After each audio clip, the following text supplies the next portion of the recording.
Apporter du linge au pressing, livrer de la nourriture ou apporter des médicaments, PEPS offre ses services aux Sénégalais et les utilisateurs de son application pour leur simplifier la vie. On va essayer de faire une application assez simple avec deux fonctionnalités, de pick-up et de livraison. Donc, ça, c'est le lieu, c'est là où on est actuellement. Si je veux, je prends ici, mais si je veux, je peux m'amuser sur la carte aussi et demander à être livré à d'autres points. Faire une start-up est difficile partout. C'est pas plus difficile qu'autre part. La différence, c'est que peut-être que l'accompagnement, les subventions qui existent autre part n'existent pas forcément ici. Depuis 2017, la start-up affiche une croissance de près de 40%. Pour la rendre plus attractive, les concepteurs de l'application se sont lancés dans la livraison de colis express aux entreprises.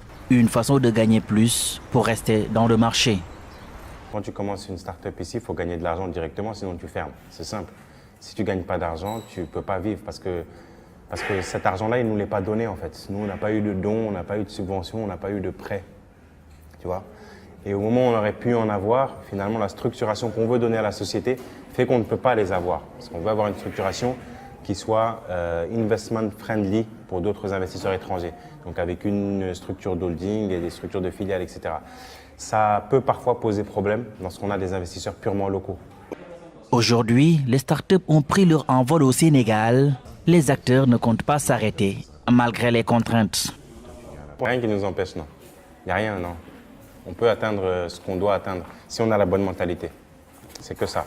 C'est maintenant réussir à partager cette mentalité et que tout le monde l'embrasse et que tout le monde y croit, ce challenge-là. C'est tout. Une autre conception d'une start-up ingénieuse, celle de Sarah. Elle est la créatrice de Tongoro, une marque de vêtements 100% made in Africa, dont les produits sont exclusivement vendus sur la toile. D'un père sénégalo-congolais et d'une mère centrafricaine, la lauréate de l'Inger Digital Challenge édition 2019 a fait son métissage culturel la base de son ouverture d'esprit, ce qui influence d'ailleurs son travail de jeune entrepreneur. Je trouve qu'on a une culture du tailoring, donc une culture de la confection qui n'est pas entièrement exploitée et mise en valeur. On a des tailleurs qui sont très très talentueux.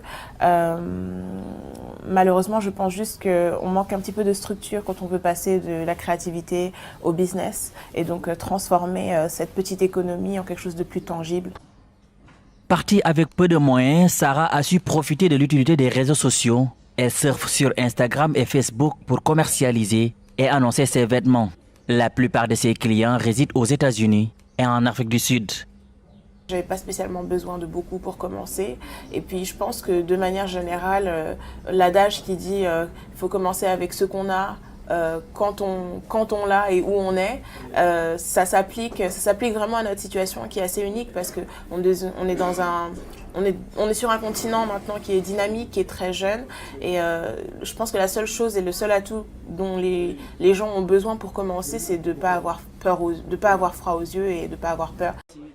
Si ces deux startups nécessitent peu de moyens pour se lancer, d'autres par contre requièrent des investissements lourds. Et pour ce faire, à cette problématique, des structures comme Make Sense promeuvent le petit entrepreneuriat social pour dépasser la formation classique. On va t'apprendre des choses qui datent de 1960, qui aujourd'hui ne sont pas d'actualité. Il faudrait remettre à jour ce processus de formation-là, de ces jeunes-là, afin de former des gens qui peuvent faire des choses, mais pas qui connaissent théoriquement des choses. Les entreprises nouvelles en Afrique de l'Ouest se heurtent le plus souvent à des obstacles. Elles ont du mal à lever des fonds, notamment auprès des banques et des investisseurs providentiels. D'où le manque de soutien pour développer l'écosystème des affaires. Financer des startups, financer des PME en Afrique, c'est parfois compliqué parce que le coût du risque que nous portons sur les engagements que nous prenons sur ce type d'entreprise est important. C'est des structures qui sont parfois petites, assez peu capitalisées, qui sont souvent concentrées sur un client, sur un fournisseur, qui opèrent dans des économies qui sont encore fragiles. Et donc, ça nous conduit à devoir être prudents sur le type de financement que nous leur accordons. Selon les chiffres de la Banque mondiale, le réseau africain des entreprises de technologie a établi une cartographie du nombre de pôles technologiques en Afrique. Cela montre que les pôles actifs sur le continent ont augmenté de 50% depuis 2016, année où il y a environ 442 pôles actifs. Mais dans la région francophone d'Afrique de l'Ouest, le Sénégal demeure en tête.